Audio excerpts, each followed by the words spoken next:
হচ্ছে আমার ভাইটা যাতে বেঁচে থাকে, আপনারা এর জন্য সবাই দোয়া করবেন।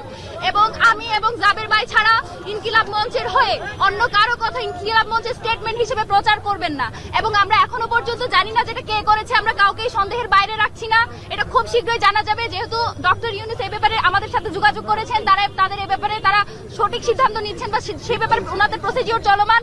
আমরা সেটা আগামী 24 ঘন্টা তাদেরকে টাইম দিয়েছি, 24 ঘন্টার মধ্যে তারা আমাদেরকে জানাবে। আমাদের ভাই, আমরা এখন শুধু এটুকু আশাবাদী, যেহেতু আমাদের উসমান ভাই একেবারে জিরো থেকে একেবারে কার্ডিয়াক অ্যারেস্ট থেকে আল্লাহ তাকে আমাদের কাছে তার জীবনটা দান করেছেন, আমরা আশাবাদী যে তাকে সুস্থভাবে আমাদের কাছে ফিরিয়ে দিবেন। এখনো পর্যন্ত তিনি আশঙ্কা মুক্ত নন। সেই জায়গা থেকে আমরা আপনাদের কাছে সকলের কাছে দোয়া করি, আপনারা দলমত নির্বিশেষে যারা মনে করেন যে বাংলাদেশের স্বাধীনতা সার্বভৌমত্বের সাথে উসমান হাদির বেঁচে থাকা জরুরি, আপনারা সবাই আমার ভাইয়ের জন্য দোয়া করবেন। আজকে আমরা আসলে এত কিছু বলার মতো পরিস্থিতিতে নাই, যেহেতু অনেক গুজব ছড়াচ্ছে, অনেক নেগেটিভ বিল্ডিং এর চেষ্টা করা হচ্ছে। আমরা মনে করেছি এগুলো আপনাদের কাছে ক্লিয়ার করা জরুরি, সেজন্য আমরা আপনাদের সামনে এসেছি।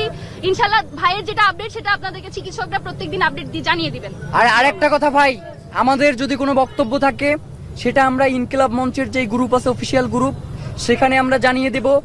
এর পাশাপাশি ফাতিমা তাসনিম জুমা এবং আমি আব্দুল্লাহ জাবের আমাদের প্রোফাইল থেকেও আপনাদেরকে জানাবো। সুতরাং এর বাইরে অন্য যে কোনো কথা বলুক না কেন, সেটা ইনকিলাব মঞ্চের অফিসিয়াল কোনো বিবৃতি না। সুতরাং আগামীকাল 12টা বাজে শাহবাগে আপনাদের সাথে দেখা হবে। আর সবাইকে অসংখ্য ধন্যবাদ।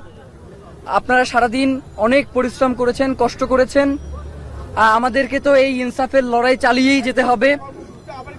আমাদের আগামীকাল দুপুর 12টায় শাহবাগে ইনকিলাব মঞ্চের গণপ্রতিরোধ সমাবেশ।